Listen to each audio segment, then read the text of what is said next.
My name is Magnus Reed. For the last 7 years, I've worked as a roughneck on Kestrel Alpha, an oil platform 110 miles off the coast of Aberdeen, out in the North Sea. The platform stands on 4 steel legs bolted into the seabed 300 feet down a heliduct, a drill floor and quarters for about 60 of us, working 2 weeks on, 2 weeks off. On my first day, the safety officer ran me through the standard drill, fire drills, muster stations, getting into a survival suit in under a minute.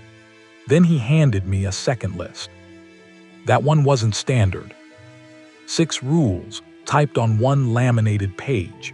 No explanations, no company letterhead, just 6 lines and a warning that they applied to everyone, no exceptions. The logbook went back 11 years, and every man who'd ever signed onto Kestrel Alpha had signed underneath those same 6 lines. Once the chopper drops you off, that's it. If the weather turns, and out here, it always turns, you're stuck on that platform with those rules until it clears. Doesn't matter what you believe. Out there, you follow them. I grew up in Grand Forks, North Dakota. My family came over from Norway 3 generations back, and by the time I was born, the only things left of that were my last name, Halvorsen, and a grandmother who still made lefse every Christmas. My father worked oil out in the back-end fields most of his life. He was proud of it. He used to say that most men never build anything they can point to, but every well he worked on was still down there in the ground doing its job long after he went home. I believed him, I still do. He died in an accident on a rig floor when I was 19 years old. A piece of equipment failed during a routine operation, and it was over before anyone even had time to shout a warning. There was no rule that could have saved him, because nobody had written one yet for that exact failure. That is the part that stuck with me longer than the grief did. It was not that the job was dangerous. It was that his death was the kind of thing nobody saw coming, and by the time they wrote a new safety procedure because of it, it was already too late to matter to him. For a few years after that, I did not know what I wanted to do. I worked construction. I did a semester at a community college that did not take, and eventually, around the time I turned 25, I went into the oil field myself. I do not know if that was about my father or about proving something to myself, and it does not matter anymore. I spent 4 years working land rigs in the back end. It was hard work, but it was familiar work, and there is a comfort in familiar work even when it is dangerous. Somewhere in there, I got engaged to a woman named Carly. She was patient with the schedule for a long time, weeks away and a few days home, but eventually she told me she could not keep waiting for a version of me that had time for her, and she was right to say it. We ended things before either of us had to be cruel about it.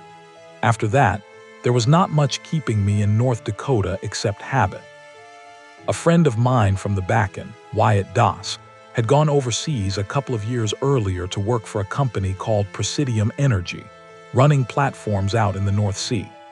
He called me one night and told me the pay was almost double what I was making, and that Presidium was looking for experienced hands with rig floor experience. I did not have much reason to say no. I sent in an application, did a phone interview, and a few weeks later I was flying to Aberdeen, Scotland for training. The screening process was more thorough than anything I had done stateside. There was a full medical exam, a fitness test, and a psychological evaluation that asked questions I did not expect. Things about how I handled isolation, how I handled routine, whether I had ever experienced hallucinations or unexplained fear in enclosed spaces. At the time, I thought it was just Presidium being cautious about offshore work. I did not think much of it. I know better now. In Aberdeen, I went through 5 days of survival training, learning how to escape a helicopter cabin underwater while strapped into a seat, how to use a survival suit, how to handle a life raft in open water. It is standard training for anyone working offshore, and by the end of it, my body understood the drills better than my mind did, which is exactly the point. When your platform tells you to move, and you do not spend time thinking about it. The helicopter ride out to the platform took a little over an hour. I remember looking down and watching the coastline disappear, then nothing but gray water in every direction. The platform came up out of that water like something that did not belong to the ocean at all, steel legs anchored down into the seabed, a drill floor, a helideck on top, and an accommodation block stacked up beside it where we lived. Our platform was called P4, part of a field named Salvik, and it ran a crew of 27 people at any given time. I would learn later how strange that number really was. I stepped off the helicopter into wind that cut straight through my jacket, and a man was already waiting for me on the helideck. He introduced himself as Nikolai Berg, the installation manager, a broad-shouldered Norwegian in his 50s with a calm voice that did not waste words. He shook my hand once, told me welcome to P4, and started walking before I had even picked up my bag. Nikolai walked me through the platform that first afternoon. He showed me the drill floor, the mud pits, the crane, the mess hall, the radio room, and the lower deck where equipment got lowered down near the water line for maintenance work. It was during that walk that I noticed the bells. They were small, made of dull bronze, bolted to railings and support beams at intervals all around the platform. I counted at least 6 of them just on that one walk, though I would later realize there were more scattered in places I had not been shown yet. I asked Nikolai what they were for. He kept walking. "You will learn," he said. I asked again a few minutes later, thinking maybe he had not heard me the first time. "Not today," he said, and that was the end of it. That evening I met Ollie Prentice, my roommate for the next several weeks. He was younger than me, maybe 23, easygoing, the kind of guy who talked fast when he was nervous and slow when he was comfortable. He helped me get my bunk set up and told me a little about the routine on P4, 12-hour shifts, 2 weeks on and 2 weeks off, decent food, better pay than anywhere he had worked before. I asked him about the bells too. Ollie's whole posture changed. He glanced at the door before answering, like he wanted to make sure nobody was standing in it. "You'll get the sheet tomorrow," he said. "Just wait for the sheet." I did not push it. There was something in the way he said it that told me pushing would not get me anywhere, and might make him uncomfortable in a way I did not want to be responsible for on my first night. Later that night, I went to the radio room to check in with the mainland, which was part of the standard arrival routine. The radio operator was a Scotsman named Fergus MacLeod, older than most of the crew, with the kind of weathered face that comes from spending decades on the water instead of under a roof. He handled my check-in efficiently, professionally, and then, as I was leaving, I made a comment about how calm the sea looked that evening. Fergus stopped what he was doing and looked at me directly for the first time since I had walked in. "Do not talk about the sea like that," he said. "Not out here, not ever." I laughed a little, thinking he was joking. He was not smiling. "I mean it," he said. "You will learn the rules tomorrow. Follow every one of them exactly as they are written. Do not improve on them. Do not skip the ones that feel unnecessary. All 6 of them matter the same amount." I went to bed that night turning that over in my head. I had worked dangerous jobs before. I knew what real safety rules sounded like, and they never sounded like that. Real safety rules came with explanations, with statistics, with training modules. What I had heard from Ollie and from Fergus sounded like something else entirely, something closer to the kind of warning you give a child about a dark basement, not the kind of warning you give a grown man about his job. The next morning, before my first full shift began, Nikolai found me in the mess hall and handed me a single sheet of paper, laminated in plastic so many times it had gone slightly yellow at the edges. He set it down in front of me without a word. "Learn these," he said.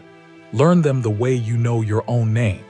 I am not going to explain any of them, and I am not going to repeat myself once your shift starts."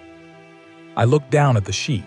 6 rules were printed on it in plain block text. Rule 1.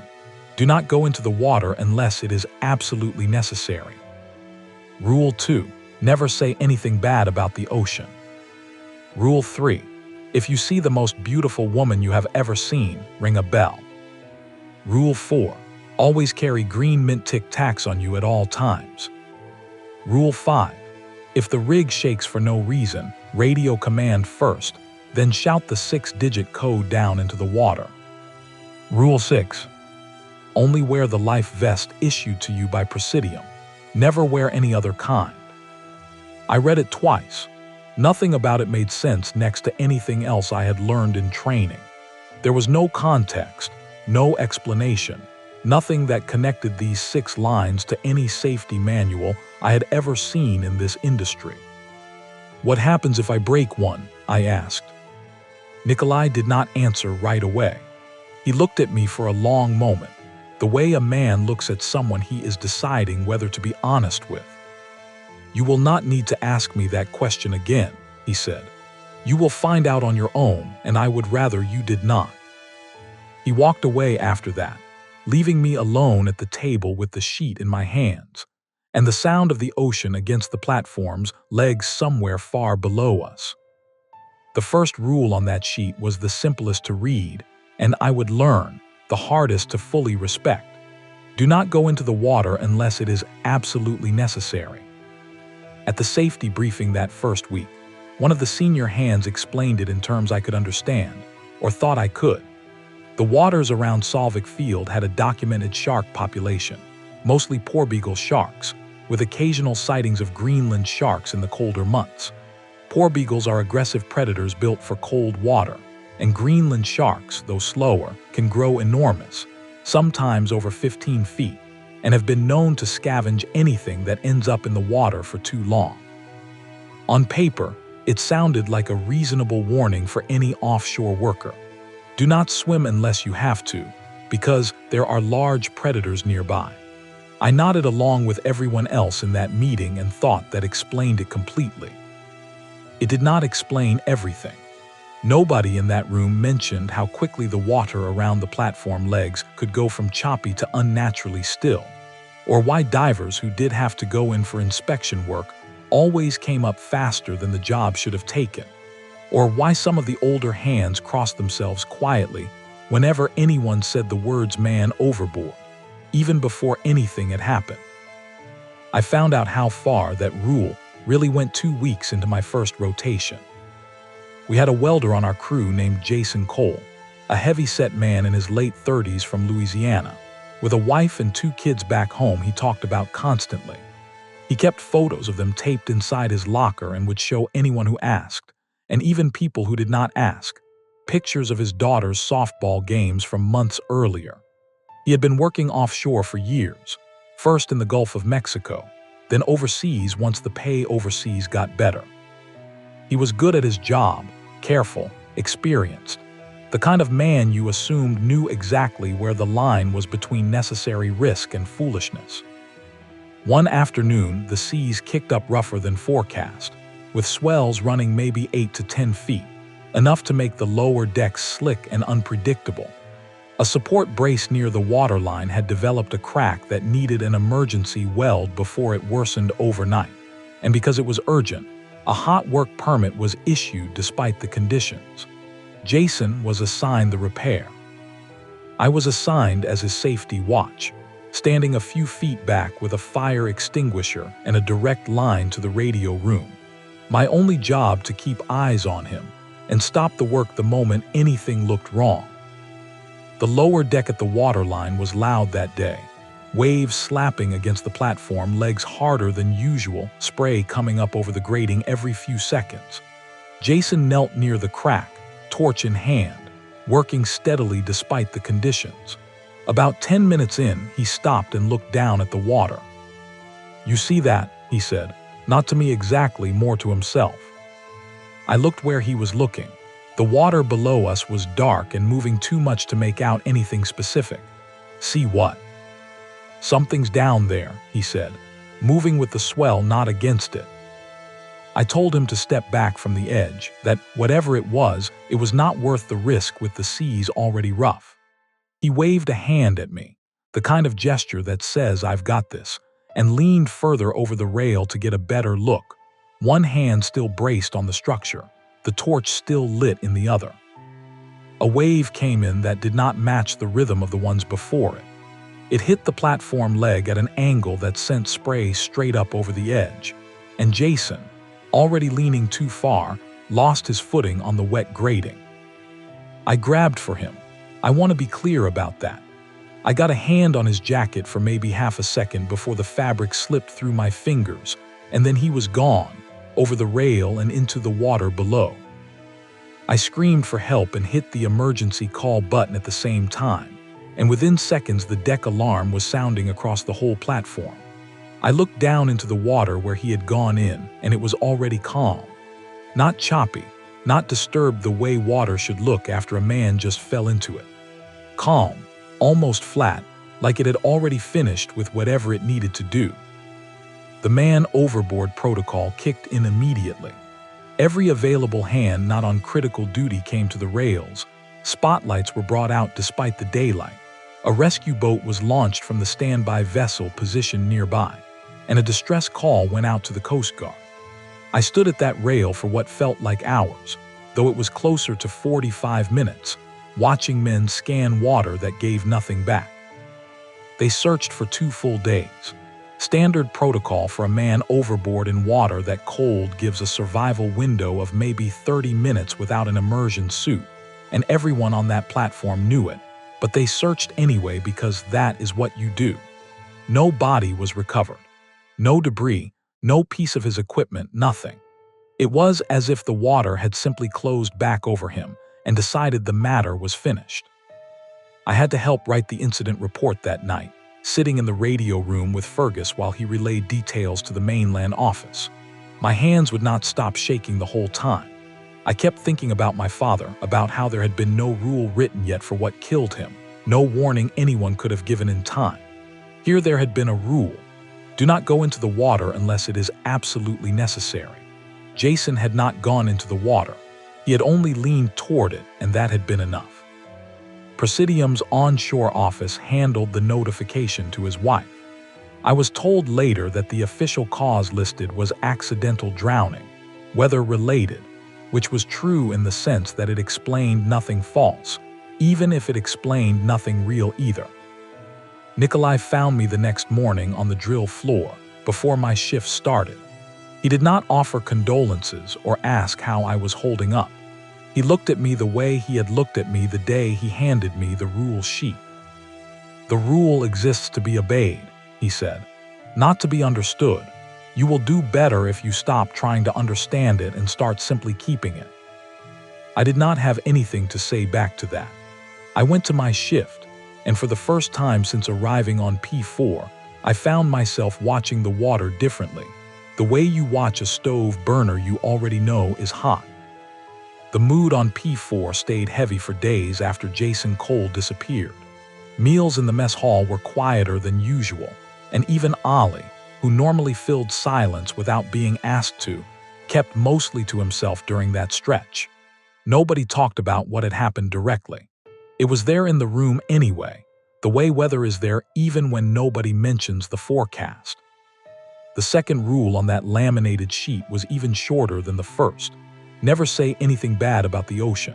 There was no explanation attached to it anywhere, not in any safety briefing, not from Nikolai, not from anyone.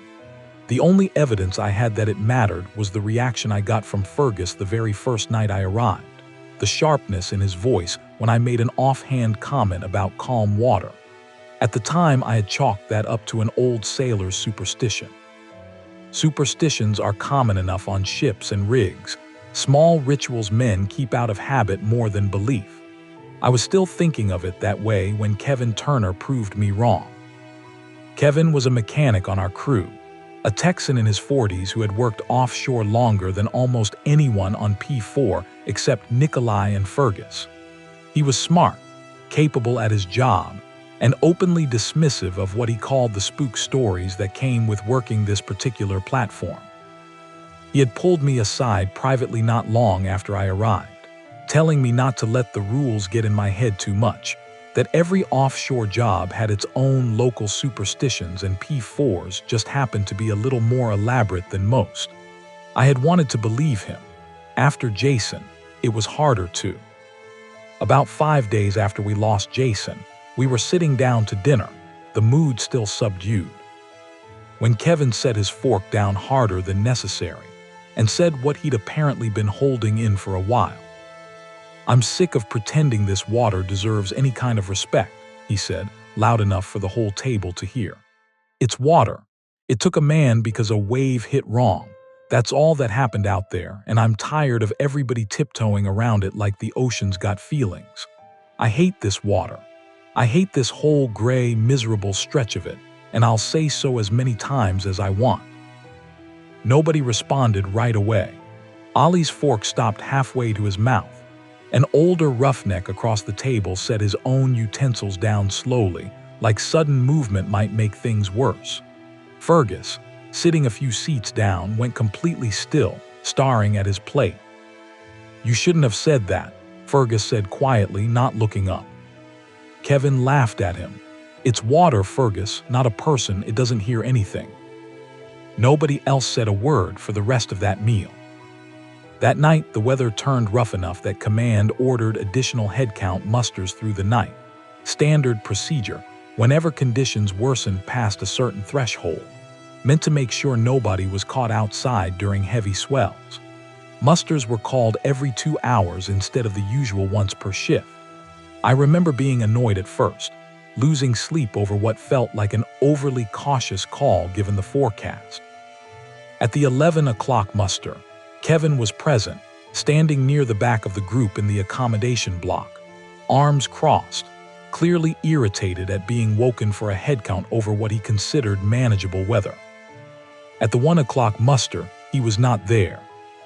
His bunk was empty, blankets pushed back like he had simply gotten up to use the restroom, nothing disturbed, nothing torn or knocked over. His boots were still by the door. Whatever had happened, he had not left in a hurry, or he had not left under his own power at all. The search that followed was smaller in scope than the one for Jason, since nobody had witnessed anything, no fall, no cry, nothing that pointed to where to look first. Command treated it initially as a possible medical event, a man wandering confused, though nobody who knew Kevin believed that explanation for a second. The search covered every deck, every storage room, every space large enough to hold a person, and turned up nothing that first night. 3 days later, during a routine inspection of equipment mounted beneath the lower deck, near the same waterline area where Jason had been working the week before, one of the maintenance crew found a jacket snagged on a support strut just above the surface. It was Kevin's. His name was still legible on the inside collar tag. They found the rest of what there was to find shortly after, caught further down in the same structure, and I will not describe more than that. What I can tell you is that whatever the crew recovered was not enough to explain what had happened to him in any way that made sense with how calm the water had stayed that whole week after the storm passed. The report filed with the mainland listed it as an unexplained fall, possibly during a moment of disorientation from the earlier rough weather. I sat in on part of that conversation with Nikolai and the onshore safety officer over the radio, and I could hear in Nikolai's voice that even he was choosing his words carefully, giving them just enough truth to close the file, without giving them anything that would raise more questions than the company wanted asked. Fergus found me alone in the radio room a few nights later, after most of the crew had gone quiet for the night. He did not bring it up right away. He was checking equipment logs, the kind of small maintenance task men do with their hands when their minds need something to hold on to. "You want to know why we don't talk that way about the water?" he said eventually, not looking up from his clipboard. I told him I did. "The ocean doesn't forget an insult," he said. "Men forget. We say things in anger, in tiredness, and by morning we've moved on and don't think of it again. The water doesn't work that way. It waits. It's patient in a way people can't understand because people don't live long enough to be that patient about anything. It waits until you've forgotten what you said, and that's exactly when it answers you."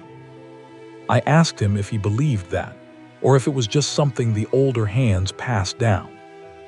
He looked at me then, and there was nothing playful in his expression at all.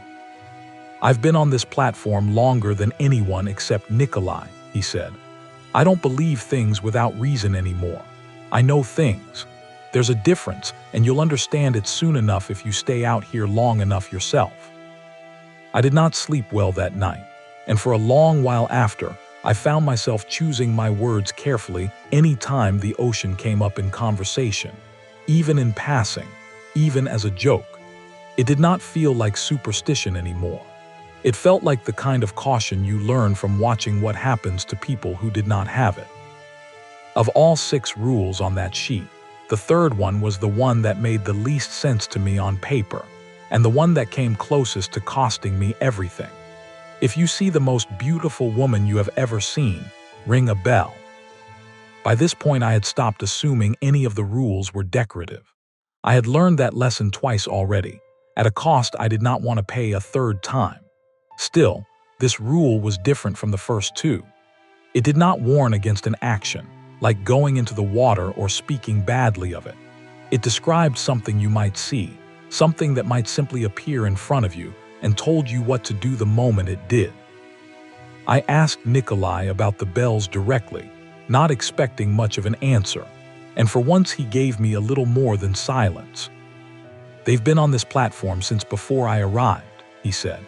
"Nobody currently working here installed them, and nobody has a record of who did.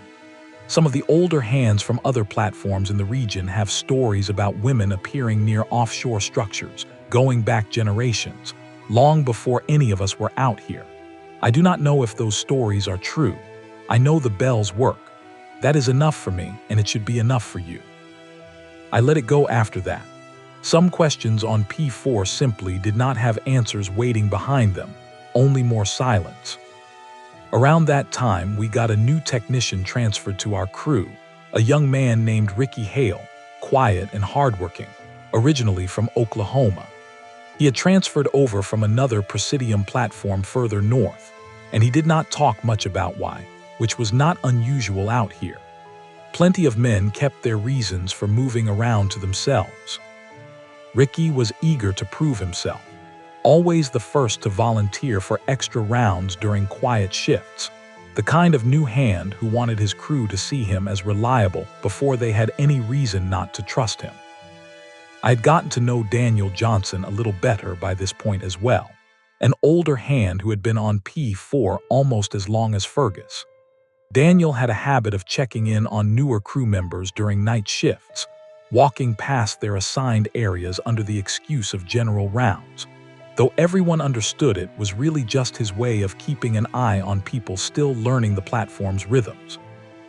I had noticed him do it for Ricky more than once already, and I had noticed him do it for me during my first week, though I had not thought much of it at the time. The night it happened, I was on a solitary round through the lower levels near the equipment storage, a quiet stretch of the shift where most of the crew not on active duty were either asleep or occupied elsewhere.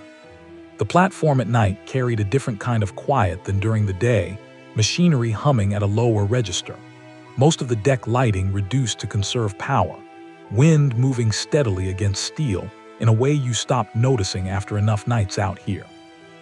I turned a corner near one of the lower storage areas and saw her. I want to be careful about how I describe this, because I have tried many times since to fix the details in my memory, and I cannot. She was the most beautiful woman I had ever seen in my life. I could not tell you the color of her hair. I could not tell you what she was wearing, or the color of her eyes, or even her exact height. Every time my mind tried to hold onto one detail, that detail changed smoothly. Without any moment I could point to where the change happened. She was standing on a section of exposed grating along the outer edge of the lower deck, a section that did not connect to anywhere a person could safely stand, over open water with nothing beneath her but the drop to the sea. I did not want to walk toward her. I need to say that clearly, because from the outside it must sound like I made a choice. I did not feel like I was choosing anything. My legs simply moved, one step and then another, carrying me toward the edge of the deck while my mind stood somewhere off to the side, watching it happen, unable to stop it. At the same time, the though I did not learn this until later. Ricky Hale was experiencing something similar on a different section of the platform, an upper level near the crane operations area. A crane operator named Aldo Reyes, working a late shift in the operator's cab high above the deck, happened to glance down and saw Ricky walking with the same unnatural steadiness toward an open edge near the crane's loading zone, a section with no rail at that hour because equipment had been moved earlier in the day for maintenance. Aldo told me afterward that from where he sat, high up and separated by the length of the deck, Ricky appeared to be looking at someone, speaking softly, though there was no one else visible anywhere near him.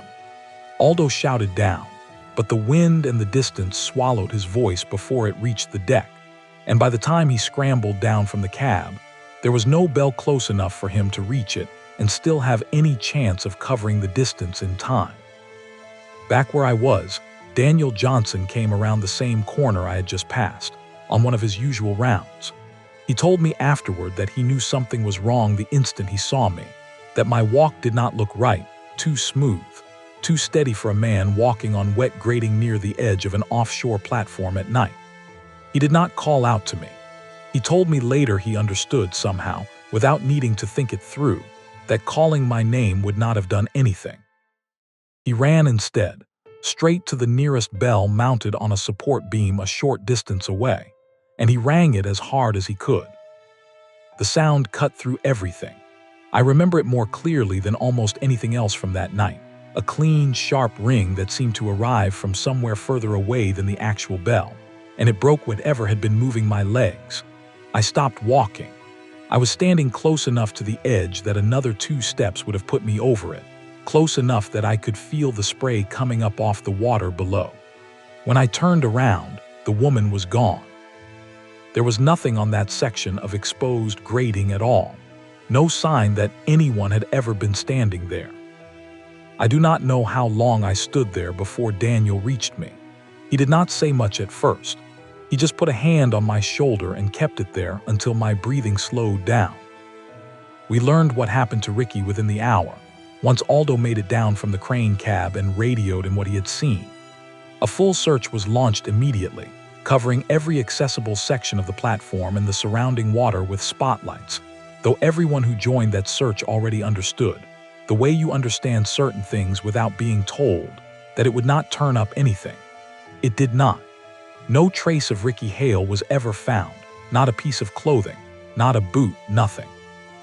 I insisted on joining every search shift over the following 2 days, even when I was technically off duty and should have been resting. I could not make myself stop. I kept thinking about how close I had come to being the one nobody found, how the only difference between Ricky's fate and mine was that Daniel Johnson happened to be walking past at the right moment, close enough to reach a bell in time, while Aldo Reyes had been too far away, separated by too much platform and too much wind, to do the same for Ricky. Daniel and I grew close after that night, in the way men do after one of them has saved the other's life without either of them fully understanding how. A few nights later, sitting together in the mess hall long after most of the crew had gone to bed, I asked him how he knew to run for the bell instead of trying to grab me himself. "You can't pull someone back from that with your hands," he said. "I've seen men try. It doesn't work, not once she's got hold of someone that way. The bell is the only thing that breaks it, and even then only if someone else rings it. You can't save yourself. I don't know why that's true, I only know it is." I asked him what would have happened if he had reached me even 10 seconds later. He did not answer that question directly. He just looked at me for a long moment, and then he said something I have not been able to stop thinking about since. "Not everyone has someone close enough to ring the bell in time," he said. "That's the whole reason the rule exists. It's not really a warning for the man who sees her. It's a rule for everyone else, telling them what they owe each other if they're close enough to help." I understood, sitting there, that I had survived something that should not have been survivable, purely because of where I happened to be standing when someone else happened to be walking by. Ricky Hale had not been so fortunate, and there was no rule, no bell. No amount of careful compliance that could have changed that outcome once he was standing on that ledge alone. After Ricky, the platform needed time before it could feel like itself again, though nothing about that process was ever spoken out loud. Shifts continued. Meals continued. Slowly, without anyone announcing it, ordinary routine crept back in, the way it always does even after the worst weeks, because a platform still has to run and men still have to eat and sleep and show up for their shifts regardless of what they have lost. It was during that quieter stretch that I got my first real look at Rule 4, the strangest one on the sheet in some ways, precisely because it came with no explanation of any kind, not even the thin, unsatisfying kind that came with the others. Always carry green mint Tic Tacs on you at all times. I remember asking Ollie about it directly, half expecting some elaborate story to match the seriousness of everything else I had already witnessed.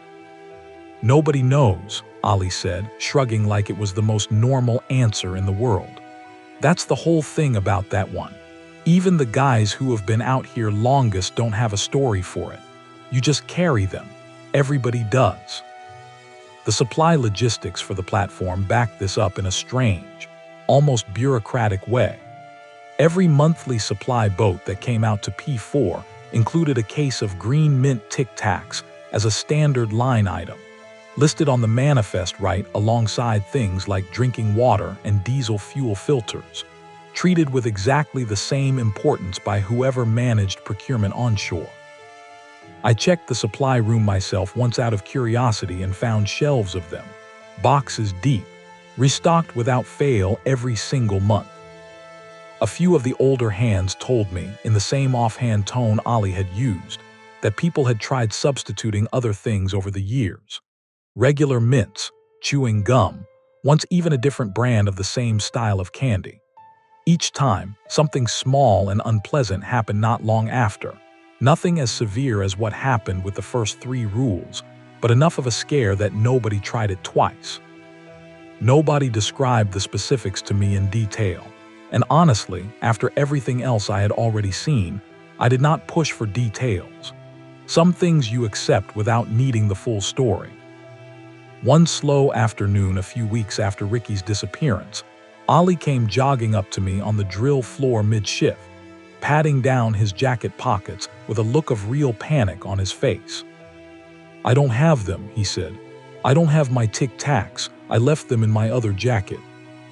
I asked him what he thought would actually happen. "I don't know, and I really don't want to find out," he said, and I could see his hands were not entirely steady. I had an extra container in my own jacket pocket, more out of habit at that point than anything else, and I handed him a few. He took them immediately, popped 2 in his mouth, and within a minute or so his shoulders came down from where they had been up near his ears the whole conversation. Nothing dramatic happened either way. No incident, no strange occurrence to report.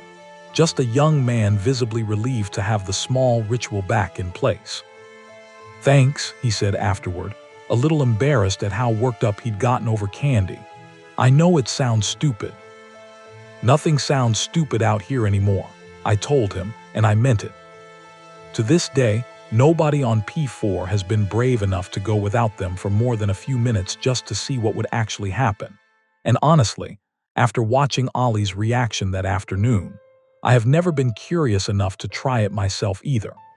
Some rules you follow simply because the alternative, even if it might turn out to be nothing, is not a risk worth taking for the sake of curiosity. Life on P4 had its own rhythm by the time I reached my 3rd rotation. One that could feel almost ordinary for stretches at a time, right up until it did not. Rule 5 was the one that reminded me most clearly how thin that ordinary feeling really was underneath. If the rig shakes for no reason, radio command first, then shout the 6-digit code down into the water.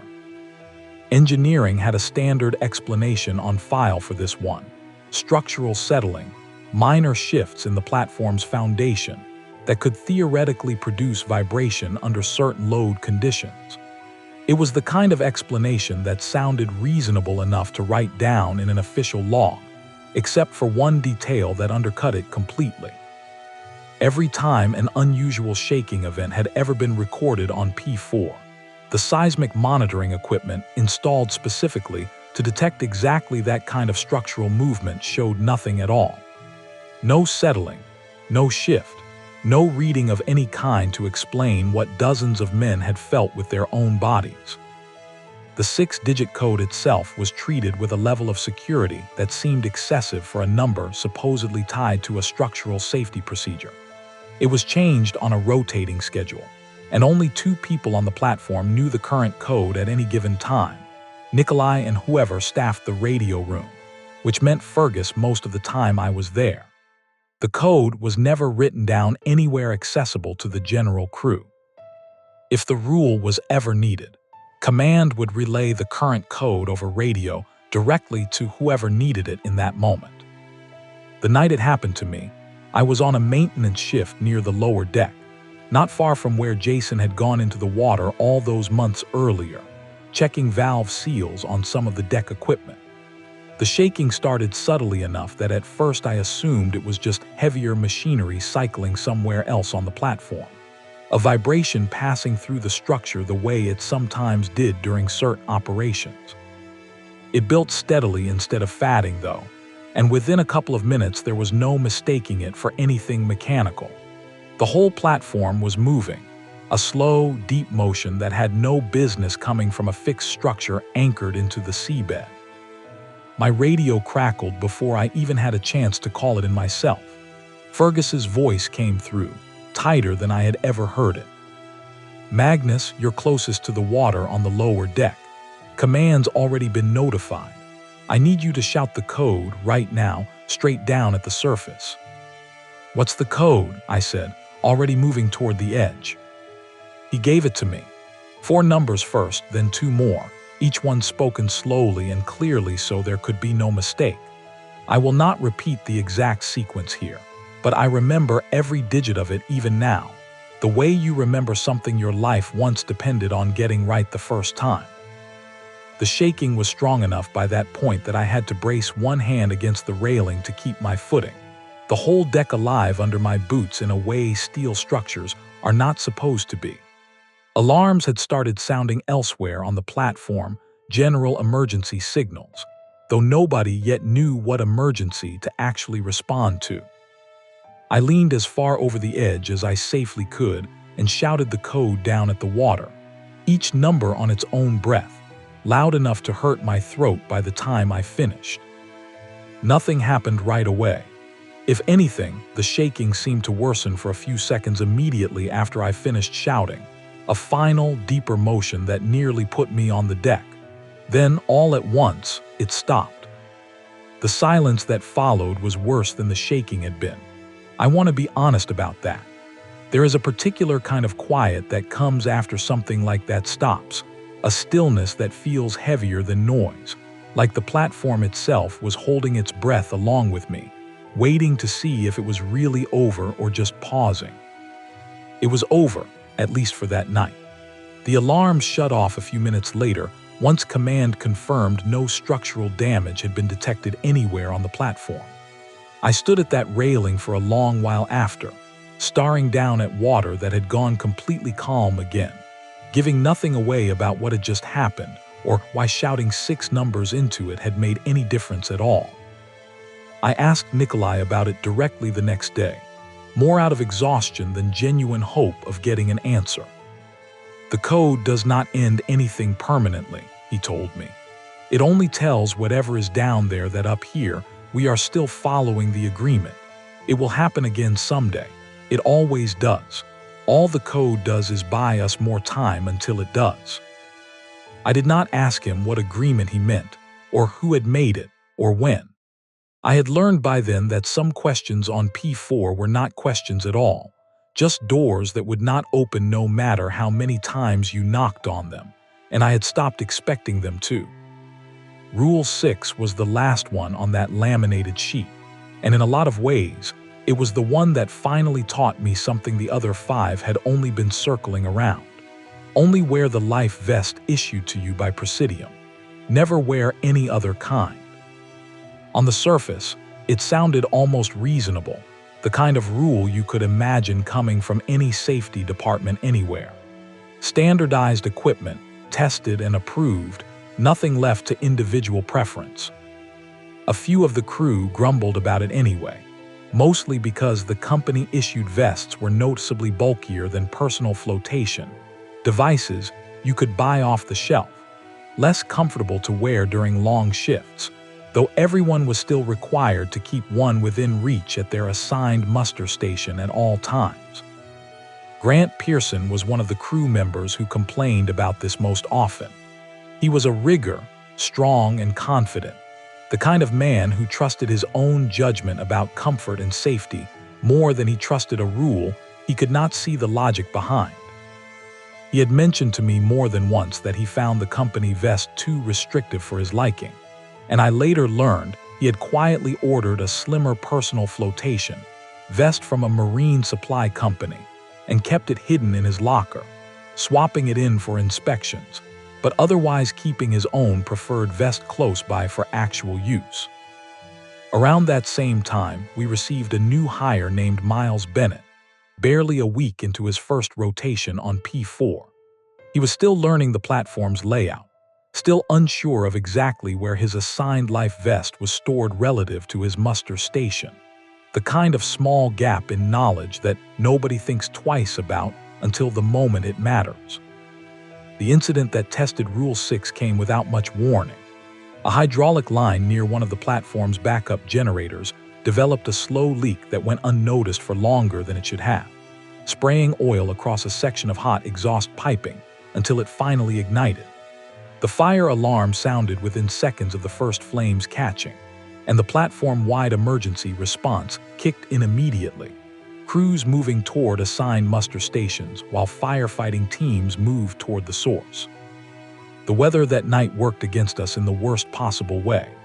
Swells were running high enough that helicopter evacuation was not an option, grounding that route completely, which meant any evacuation had to happen by sea, either through the enclosed lifeboats designed for exactly this kind of emergency, or for anyone cut off from those, directly into the water as a last resort, with a standby vessel positioned nearby specifically for that possibility. Smoke spread faster than anyone expected, thick and low across one section of the accommodation deck, cutting off the direct path to the lifeboat station for a small group of men, myself not among them that particular night, though I was close enough to witness most of what happened. Ollie, Grant, and Miles were all part of that group, along with a couple of others, forced to make a choice in a matter of seconds between waiting for the smoke to clear enough to reach the lifeboats, or going straight over the side into open water where the standby vessel could reach them faster. Ollie went first, wearing the company-issued vest exactly as required, without a moment's hesitation despite how visibly frightened he was. He hit the water clean, and within minutes the standby vessel had a line on him and pulled him up onto the deck, shaking and coughing from the smoke but otherwise unharmed. Grant went next. He had grabbed his personal vest from his locker in the chaos, instead of his company-issued one, the slimmer, more comfortable option he had been quietly relying on for weeks. He went into the water the same way Ollie had, and the standby vessel reached him just as quickly. He came up alive. That much I can tell you for certain, because I saw him pulled onto that deck with my own eyes. What I cannot tell you is what happened to him between hitting the water and being pulled out, because Grant never spoke another word about it. Not that night, not in the days that followed, not ever again as far as I know. He sat wrapped in a blanket on that rescue deck completely silent, staring at nothing, and he stayed that way through the medical evaluation, through the flight back to the mainland a few days later, through his removal from Presidium's offshore roster entirely. I heard secondhand that he eventually left the oil industry altogether and moved back to wherever his family was from. But nobody I know ever heard him describe, even once, what those few minutes in the water had actually been like. Miles Bennett did not have time to locate his vest at all. New to the platform, unfamiliar with exactly where his gear was stored relative to where he'd been standing when the smoke cut off his path. He made the same choice Ollie and Grant had made, going over the side into the water, except he went in with nothing. No vest of any kind, just his work clothes, and whatever the cold water did to a man wearing them. He was never recovered, not by the standby vessel, not by the search that continued for 2 days afterward, covering the same stretch of water where we had once searched for Jason Cole without success. No trace of Miles Bennett was ever found, and the parallel to Jason's disappearance was not lost on anyone who had been on the platform long enough to remember it. The fire itself was contained within the hour, the damage limited mostly to equipment rather than structure, and within a week P4 was back to something resembling normal operations. What stayed with me longer than the fire itself was a conversation I had with Nikolai a few nights later, the two of us sitting in his small office off the main corridor, neither of us saying much for a while before he finally spoke. "Nobody has ever explained to me why it matters," he said, staring at a cup of coffee he had not touched. "I have had the company vests tested against personal ones from a dozen different manufacturers over the years. There is no meaningful difference in the materials, the flotation rating, the construction. On paper, they should perform identically in the water. And yet every time this happens, the outcome is completely different depending on which one a man happened to be wearing." I asked him if he thought it was really about the vest itself, or something else entirely that the vest was just standing in for. "I stopped asking that question a long time ago," he said. "I only know what I have seen with my own eyes across many years on this platform. The men who follow the rules survive. The men who do not fare as well, and the men who have nothing at all fare the worst of anyone. That is the entire extent of what I can tell you, and it is more than most men out here ever get told directly." Sitting there with him that night, I understood something I had been circling around since Jason Cole first went into that water months earlier. There was no version of this job, no matter how carefully I followed every rule on that sheet, that came with a guarantee. Rule 6 had not saved Grant Pearson the way it saved Ollie, not completely, not in whatever way mattered enough to leave him able to speak about it afterward. It had not saved Miles Bennett at all. All any of these rules ever offered was a better chance, not a certainty. The same way wearing a seatbelt does not guarantee you walk away from every accident, only that you are more likely to. That was the last rule to really teach me anything new, and it taught me the most important lesson of all 6. Safety on P4 was never something you could earn completely.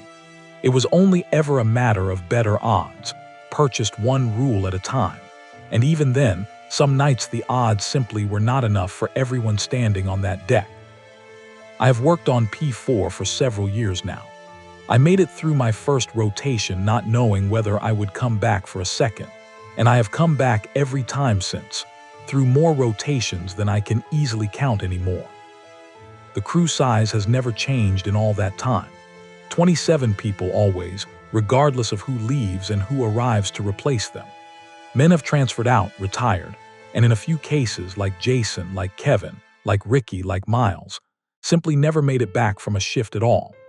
Every single time within days, a replacement arrives and the number holds steady at 27, as if the platform itself has a headcount it intends to keep regardless of the cost of maintaining it. Nobody has ever been able to explain why that number specifically, or how the timing of replacements always seems to work out exactly right. At this point, nobody on P4 bothers asking anymore. I have heard rumors, nothing confirmed, secondhand from men who transferred in from other Presidium platforms elsewhere in the region, that similar bells and similar sheets of rules might exist on other rigs the company operates, though nobody I have spoken with directly has confirmed that themselves. I do not know if it is true. I have stopped needing to know everything to keep doing my job well. I am the one who hands out the laminated sheet to new hires now. Nikolai retired 2 years ago, moved back to Norway to be closer to his grandchildren, and the responsibility for that particular task passed to me along with a few other duties that came with more seniority. I do exactly what he did for me on my first day. I hand over the sheet. I tell them to learn it the way they know their own name, and I do not explain a single line of it, no matter how many times they ask. I used to think that was a strange thing to inherit. Now it feels like the only honest thing I can offer someone stepping onto this platform for the first time. I still love this job. I want to say that clearly because everything I have told you might make it sound like fear is the only thing left out here, and that is not true. I love the work, the routine of it, the particular satisfaction of watching a well come online after months of preparation. I still love the ocean too, despite everything it has taken from people I worked alongside, despite everything I now know it is capable of. My father died in an industry that gave him no warning and no rule that could have saved him. Out here, whatever this is, whatever is really underneath those 6 rules, it gave us something he never had. It gave us a way to survive it, provided we were willing to follow instructions we did not understand and never would. I do not know if I will make it through my next rotation. I want to be honest about that too. Nobody out here gets a guarantee, not from the company, not from the rules, not from anything. What I can tell you is that I will follow all 6 of them exactly as they are written, every single time, without exception, for as long as I keep working on this platform. If you ever take a job somewhere remote, somewhere with its own strange rules that nobody around you seems willing to explain, do not ask why. Just follow them exactly as they are given to you. Chances are good that someone before you paid a price you would not want to pay yourself, just so that rule could exist for the next person to read it. Believe me or do not.